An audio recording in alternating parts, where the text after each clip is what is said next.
అన్నింటినీ కన్సిడర్ చేసుకొని ముందుకు పోవాలంటే మనం ముందుకు పోవచ్చు. లేదు మేము రాజారెడ్డి రాజ్యాంగమే ఫాలో అవుతాము, మాకు కోర్టు చెప్పినా లెక్కలేదు, ఎవరు చెప్పినా లెక్కలేదు, మాకు రాజారెడ్డి రాజ్యాంగమే కరెక్ట్ అని అనుకుంటే వాళ్ళు ఇష్టం వచ్చినట్లు చేసుకోవచ్చు. మేము ఫాలో అయ్యేది మా కూటమి ప్రభుత్వం ఫాలో అయ్యేది అంబేద్కర్ రాసిన రాజ్యాంగం ఫాలో అవుతాము. ఆ రాజ్యాంగంలో ఎలా ఉన్నాయి ఏంటి అనేది కోర్టు ఇచ్చిన మేము అవన్నీ ఇప్పటివరకు 90% చేసాం, 90 to 95% చేసాం. మిగతా కూడా అన్నీ ఒక్కొక్కటి చేస్తాం.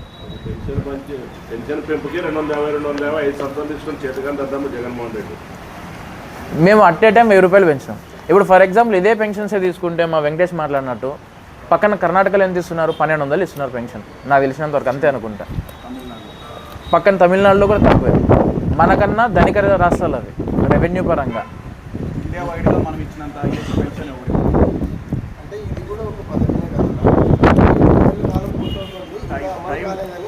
ఈ లోటు బడ్జెట్ నుంచి కోలుకోవడానికి కొంచెం రాష్ట్ర ప్రభుత్వం ఖచ్చితంగా 5 ఏళ్లలో ఇస్తుంది గవర్నమెంట్, దాంట్లో డౌట్ లేదు, ఖచ్చితంగా ఇస్తుంది.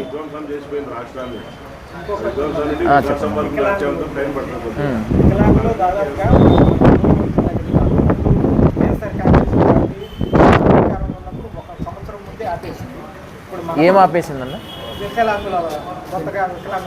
Okay okay okay. ఇప్పుడు వచ్చేసి మన ప్రభుత్వం కూడా వచ్చి 2 సంవత్సరాలు అవుతుంది. అయినా సరే ఏదంటే సదరం అయితే ఇస్తున్నారు, ఆ సదరం కూడా ఇస్తున్నారు, కానీ ఆ వికలాంగులకి పెన్షన్ అనేది సదరం సర్టిఫికేట్ రెడీగా ఉన్నారు అర్థమైంది.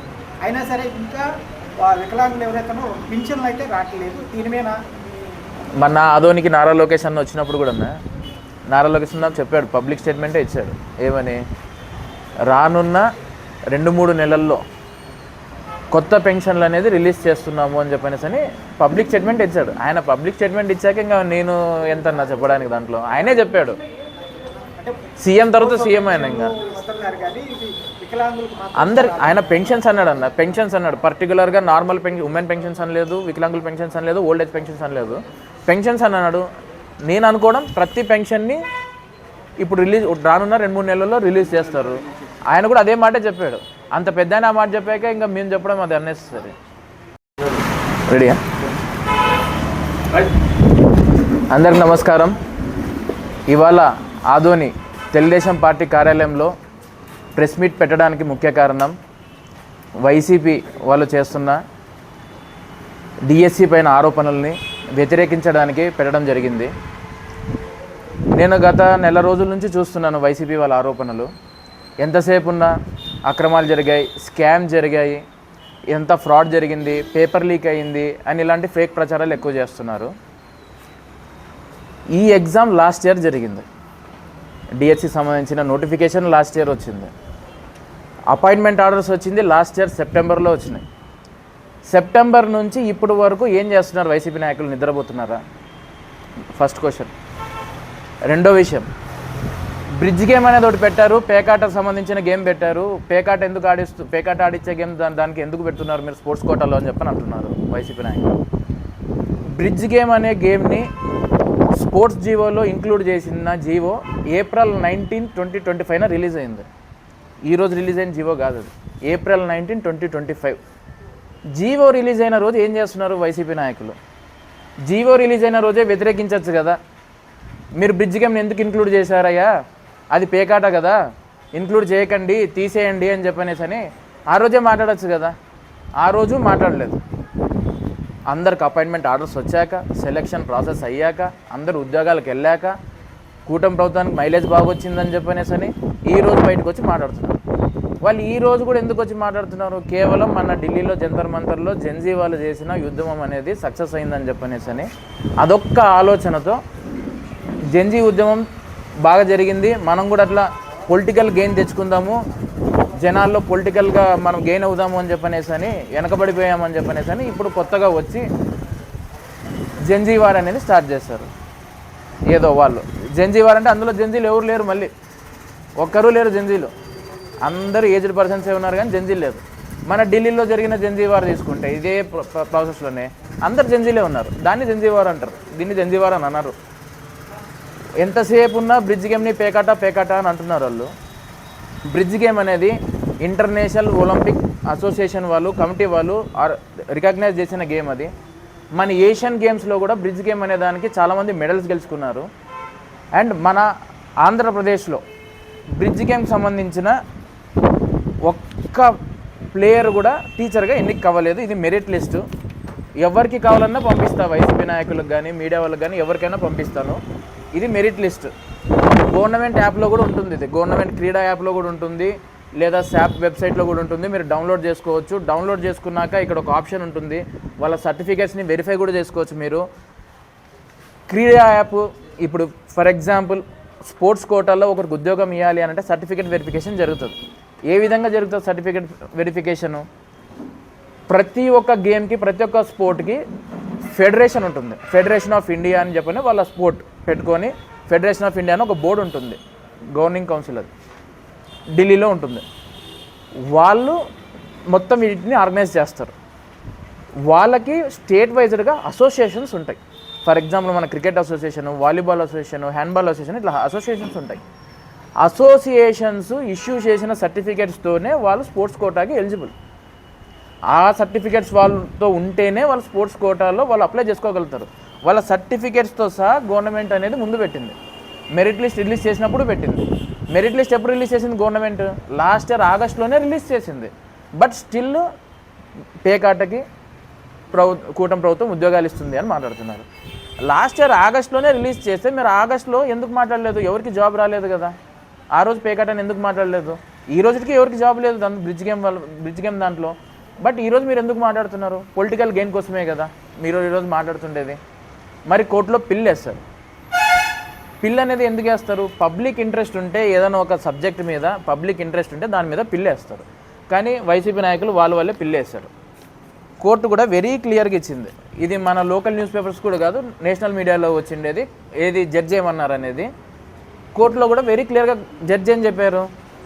మీ పొలిటికల్ గెయిన్స్ కోసము, ఏంది మీ రాజకీయ లబ్ధి కోసము ఇలాంటి పిల్స్ వేయకండి, ఇలాంటి పిల్స్ మీరు వేయకూడదు అని చెప్పని డిస్మిస్ చేసింది. పిల్లిని డిస్మిస్ చేసింది వెరీ క్లియర్గా ఉంది. జడ్జి మాట అన్నారు మీ పొలిటికల్ గెయిన్స్ కోసం అని చెప్పనేసి అని. రెండు పేపర్లకి తీసుకొచ్చాను, ఒకటి ఇండియన్ ఎక్స్ప్రెస్, ఇంకోటి డెక్కన్ క్రానికల్. రెండు పేపర్లలో కూడా నేషనల్ మీడియానే, మరి లోకల్ మీడియా తెస్తే మీరు రాపించింటారు అది ఇదని అంటారు కాబట్టి నేషనల్ మీడియాదే తీసుకొచ్చాము. జడ్జిలే మాట అన్నారు, న్యాయస్థానంలోనే మాట అన్నారు. దయచేసి మేము వైసీపీ నాయకులకు ఒకటే చెప్పేది, మీరు ఉద్యోగాలు డిఎస్సి ప్రతి సంవత్సరం చేస్తాము, మెగా డిఎస్సి అని 2019 నుంచి 24 మీ ప్రభుత్వం ఉన్నప్పుడు, అంతకుముందు 2018లో మీరు చేసిన యాత్రలు వీటిల్లో ప్రామిస్ చేశారు జనాలకి, కానీ మీరు ఇవ్వలేదు. 2019 నుంచి 14 వరకు మీరు ఒక్క డిఎస్సి ఇవ్వలేదు. 2018లో ఆఖరిగా చంద్రబాబు నాయుడు సారే పెట్టిండేది డిఎస్సి, అది 2019లో ఆయన ఉద్యోగాలు ఇచ్చేసి వెళ్ళిపోయాడు. మళ్ళీ ఆ తర్వాత ఈరోజు వచ్చింది డిఎస్సి. లాస్ట్ ఇయర్ 16,000 మందికి డిఎస్సి వస్తే అందులో 400 మందికి ఇంకా ఉద్యోగాలు రాలేదు. ఎందుకు రాలేదు అని అంటే రిజర్వేషన్ కోటా అనేది ఉంటుంది. రిజర్వేషన్ కోటాలో సర్టిఫికేట్ వెరిఫికేషన్కి పోయినప్పుడు అందులో ఆ కోటాలో కట్ ఆఫ్ మార్క్స్కి లిమిట్ అనేది ఒకటి ఉంటుంది. ఆ లిమిట్ ఎక్సీడ్ అయినా కూడా ఇంకా పోస్టులు మిగిలిపోయి ఉంటాయి కాబట్టి వాళ్ళకు ఒక 400 మందికి రాలేదు. కానీ ఆ 400 మంది కూడా ఈ డిఎస్సిలో పెడతారు. ఈ డిఎస్సిలో కూడా ఫుల్ఫిల్మెంట్ జరగలేకపోతే జనరల్ కేటగిరీలో ఎవరు వచ్చినా కూడా, ఎస్సీ కావచ్చు, బీసీ కావచ్చు, మైనార్టీ కావచ్చు, ఓసీ కావచ్చు, ఈడబ్ల్యూఎస్ కావచ్చు, ఎవరు వచ్చినా కూడా వాళ్ళకి ఫుల్ఫిల్మెంట్ అనేది చేస్తారు. 15,900 మందికి ఉద్యోగాలు ఇచ్చారు. 15,900 మంది చాలా హ్యాపీగా ఉన్నారు, వాళ్ళ కుటుంబాలు హ్యాపీగా ఉన్నాయి. ఈ 15,900 మంది ఓన్లీ తెలుగుదేశం కార్యకర్తలే ఉంటారా? జనసేన కార్యకర్తలే ఉంటారా? బీజేపీ కార్యకర్తలే ఉంటారా? మీ వైసీపీ వాళ్ళు కూడా ఉంటారు. ఇంతమందిని మీరు ఎందుకు శోభిస్తున్నారు అనేది నాకు అయితే అర్థం కావట్లేదు. మీరు పోయిన సంవత్సరం ఏప్రిల్లో రిలీజ్ అయిన జీవోని ఈ సంవత్సరం ఏప్రిల్ తర్వాత జూన్ 11, నాకు తెలిసినంత June 11 Jaganmohan Reddy press meet పెట్టాడు అనుకుంటాను. బ్రిడ్జ్ గేమ్ అది ఇది అని చెప్పని అలిగేషన్స్. పోయిన సంవత్సరం ఏప్రిల్ 19లో రిలీజ్ అయిన జీవోని ఈ సంవత్సరం జూన్ 19 నిద్రపోతున్నారా? నాకు అర్థం కావట్లేదు. సంవత్సరం పాటు నిద్రపోతున్నారా? ఆగస్టులో రిలీజ్ అయిన మెరిట్ లిస్ట్ ఏం చేస్తున్నారు? దయచేసి వైసీపీ నాయకులు ఎవరైనా కానీ మీ రాజకీయ లబ్ధి కోసము ఇలాంటివి ప్రయత్నాలు చేయకండి. ఏదైనా ఉంటే జెన్యూన్గా ముందుకు రండి, జెన్యూన్గా మాట్లాడదాం, జెన్యూన్గా చేద్దాం. బ్రిడ్జ్ గేమ్లో ఒక్క ఉద్యోగం కూడా రాలేదు ఆంధ్రప్రదేశ్లో. మెరిట్ లిస్ట్ కూడా ఉంది, మీరు కావాలంటే డౌన్లోడ్ చేసుకోవచ్చు గవర్నమెంట్ వెబ్సైట్లో. ఒక్కరికి గేమ్ వచ్చిందన్నా కూడా ఛాలెంజ్ మనం అందరం కూర్చొని డిస్కస్ చేద్దాం. వైసీపీ నాయకులు, మేము, ప్రెస్ మీడియా ముందరే. ఒక్కరికి గేమ్ రాలేదు. నా దగ్గర లిస్ట్ ఉంది, మీడియా వాళ్ళకి ఇప్పుడేమన్నా ఇస్తా, మీరు వైసీపీ నాయకులకు ఇస్తారన్నా ఇవ్వండి, లేదా వాళ్ళు కూడా డౌన్లోడ్ చేసుకోవచ్చు. బ్రిడ్జ్ గేమ్ అనేది ఇంతకుముందు మీరు పెట్టిన జీవోలో లేదు అని చెప్పని కూడా కొంతమంది వైసీపీ నాయకులు మాట్లాడినారు. నేను చూశాను. నిన్న మేము పెట్టిన జీవోలో లేదు, మేము ఇచ్చినప్పుడు లేదు అని చెప్పేసి. మీరు ఫాలో చేసిన జీవో వచ్చేసి స్టేట్ గవర్నమెంట్ జీవో.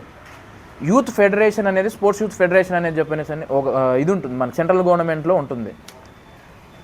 మనం సెంట్రల్ గవర్నమెంట్ నామ్స్ ప్రకారంగా, సెంట్రల్ గవర్నమెంట్ జీవో ప్రకారంగా మనము ఏ స్పోర్ట్స్ని మనం ఇంక్లూడ్ చేయాలనేది తీసుకొని పోతున్నాం. పోనీ బ్రిడ్జ్ గేమ్ అనేది కేటగిరీ ఏలో ఉందా? లేదే. కేటగిరీలో బ్రిడ్జ్ గేమ్ అనేది లేదు. కేటగిరీ ఏకి ఫస్ట్ ప్రిఫరెన్స్ ఇస్తారు స్పోర్ట్స్ కోటాలో. బ్రిడ్జ్ గేమ్ ఉండేది కేటగిరీ బిలో, అది కూడా 40th ప్లేస్లో ఉంది.